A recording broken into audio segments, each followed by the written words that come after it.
We left last week's episode at the southern tip of Walney Island, where we met the nature reserve warden and another local. We told them our plan was to explore Barrow Island next.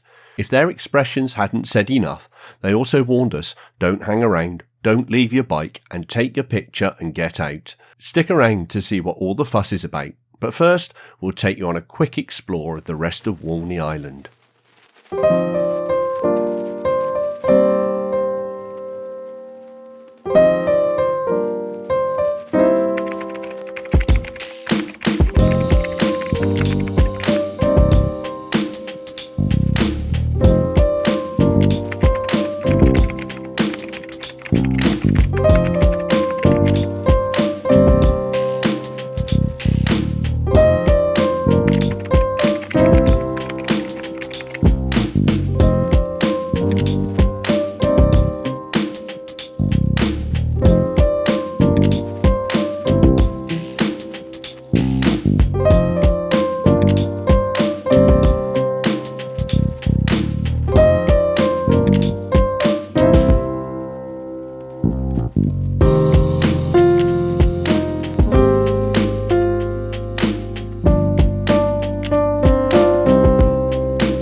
We're coming to the interesting part.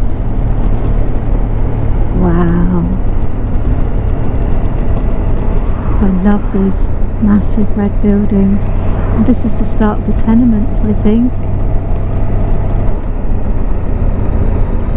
So the part, it's fair to say, we've been told not to come to. Yeah, it's perhaps one of the most beautiful parts of Barrow-in-Furness. To my mind anyway. So these are the old tenement buildings built for workers, probably in the mid-1800s, and they are just awesome. It's a local pub. And that's what they are today. That's what makes them so special. They are still social housing today. Yeah. And we just met a couple of locals who both said, oh, you don't want to go there, and said, keep going on your bike, don't stop. That was the advice we were given. The actual old rows of tenements were just behind us, so we'll go back down there in a minute. But we love this part of our English culture and history, don't we? Where We it do, all entwines together. It's just absolutely fascinating. The Navy Club there. So down here on the right, Jared, we can't really go down there. Well, we could. From the other end we can, yeah. Put them anywhere else and there'd be £500,000 for a flat. Yeah, look at the architecture. But they're in Barrow-in-Furness and they're council houses. Yeah. But they're awesome. Absolutely beautiful buildings.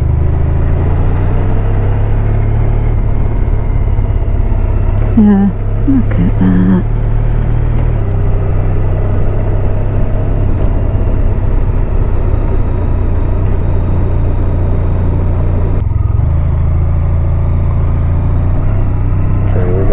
Take a really close look now. We're going to go left and come back out in a round there. Yeah.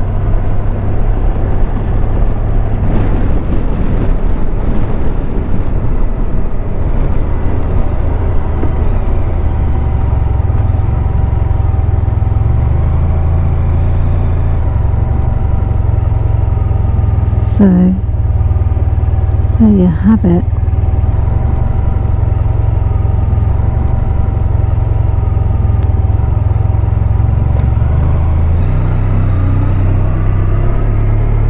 Try and go a bit slower so I can capture it a bit more.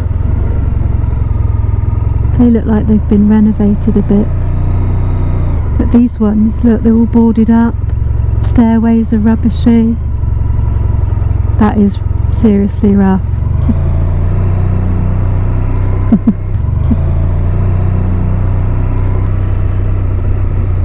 Yeah, that is old and rough.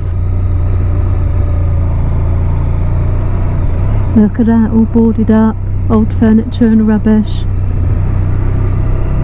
Really rough. Don't know what they're like inside, but don't get the feeling they're great.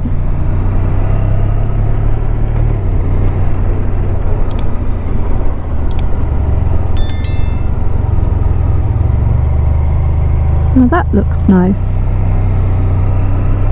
Windows look a bit newer and not so many boarded up.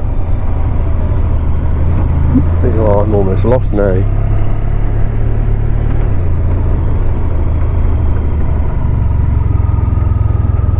Yeah, this is where we looked down. We came in from over there. Yeah. You can smell cannabis.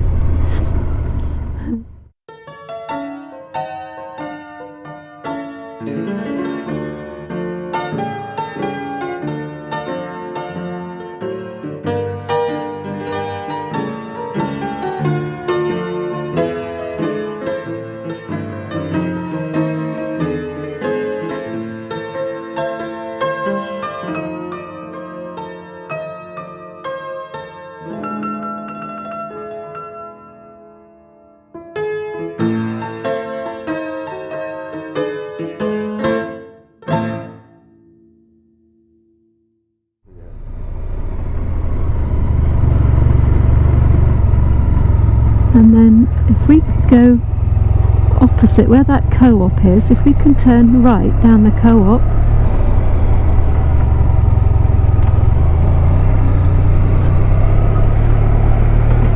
oh, more tenements, aren't they?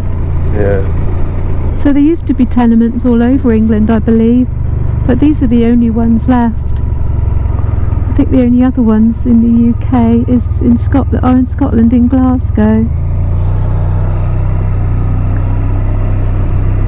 Which makes them even more special, really.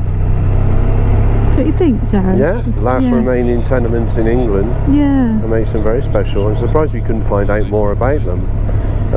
But 1800s, built for the workers. Interestingly enough, a lot of the workers at that time came from Scotland. So perhaps you shouldn't be surprised that the building style here is like the Scottish tenements. Now, I'm not sure they were everywhere over the UK. I think a few industrial towns had them. Right. I'm not quite sure how widespread they were, but everywhere else in England other than here have got rid of theirs because particularly in the 1960s, in the post-war times, they were seen as slums. Yeah. And the best thing that could be done was to tear them down. So that's what they did. There's two islands. There's Walney Island, the bigger island, and then there is Barrow Island, and the tenements are on Barrow Island.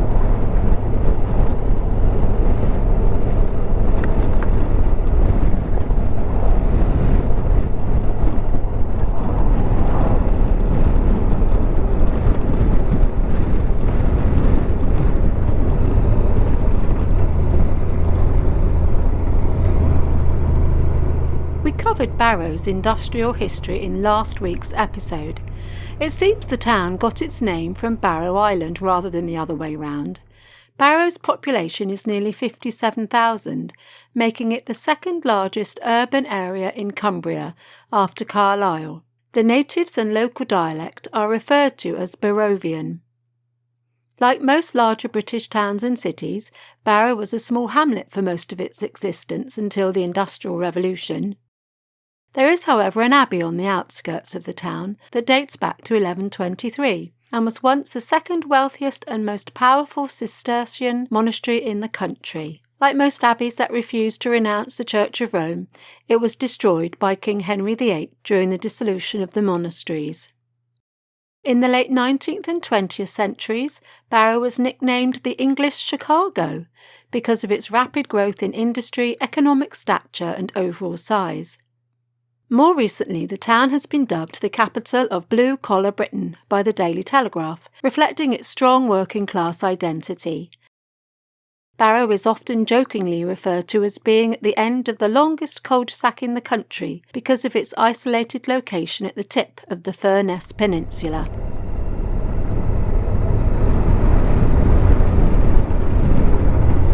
Yes, we haven't really seen any supermarkets apart from Morrison's, or I think I saw one Asda, but Morrison's is a northern chain of supermarkets, so we expect to see a few more of those around here.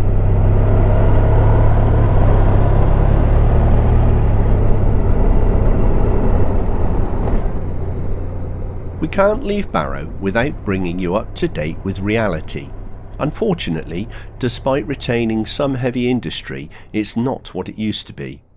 The boarded up old industrial buildings we've seen are not attracting the same kind of regeneration as similar heritage buildings elsewhere are. I actually think it's sad to see such buildings are no longer used to build and mend things. Barrow's history mirrors Britain's so-say progress through the three sectors of industry. Barrow once produced raw materials, specifically steel.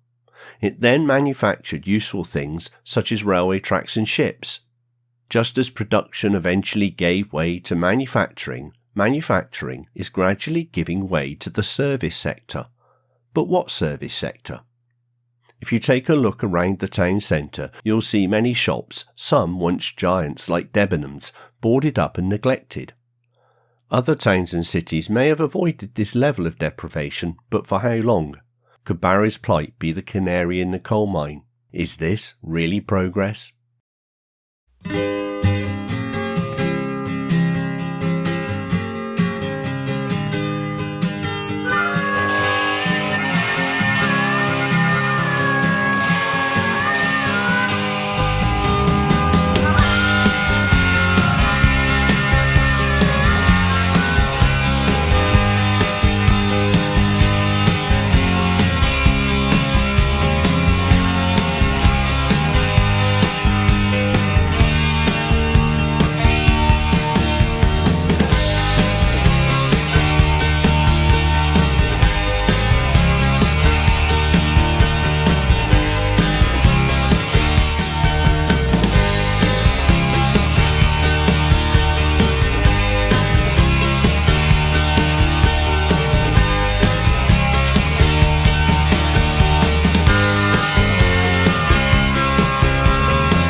In the last episode we spoke briefly about Peel Island that sits between Walney and Roe Islands.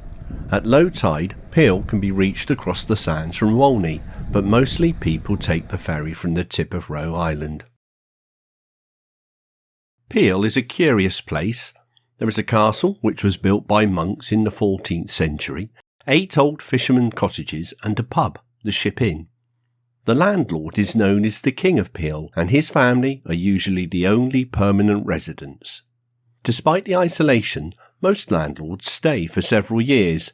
The longest recorded serving landlords were Thomas and Elizabeth Ashburner between 1894 and 1922. The 20-year licence of Rod and Karen Scar, which ended in 2006, is the second longest recorded. Following their departure, the pub was fully renovated by Barrow Borough Council, and in 2007 the new King of Peel, Steve Chataway, was crowned. The Chataways left in 2021, with the new landlord Aaron Sanderson moving in May 2022.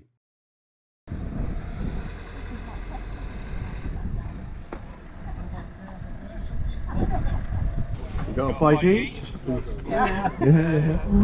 Much more easier because well, that's like 20 stones extra.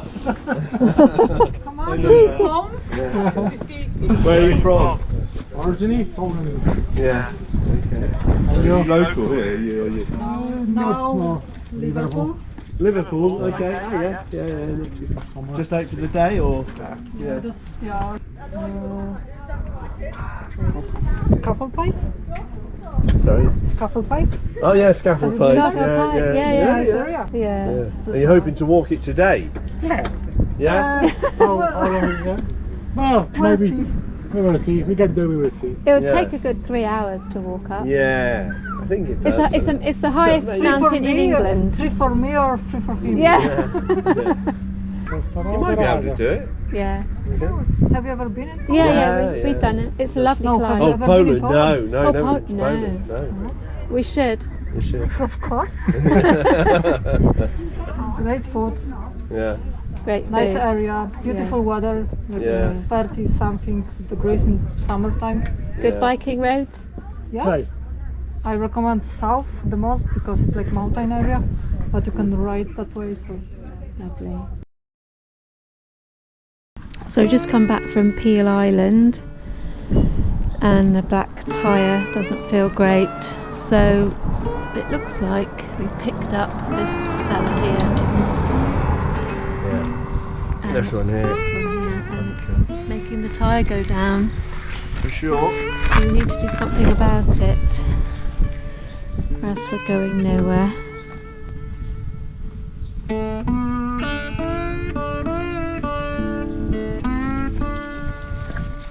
Oh yeah, look at that, it's a screw. Oh god. Oh, now the tyre is going down.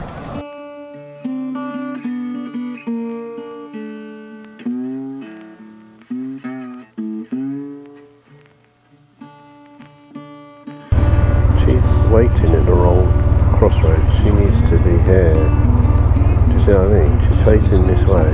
Yeah, she didn't really realise, I don't think. No. The crossroads she's pressed is the one behind her. She looks tired. She smiled though.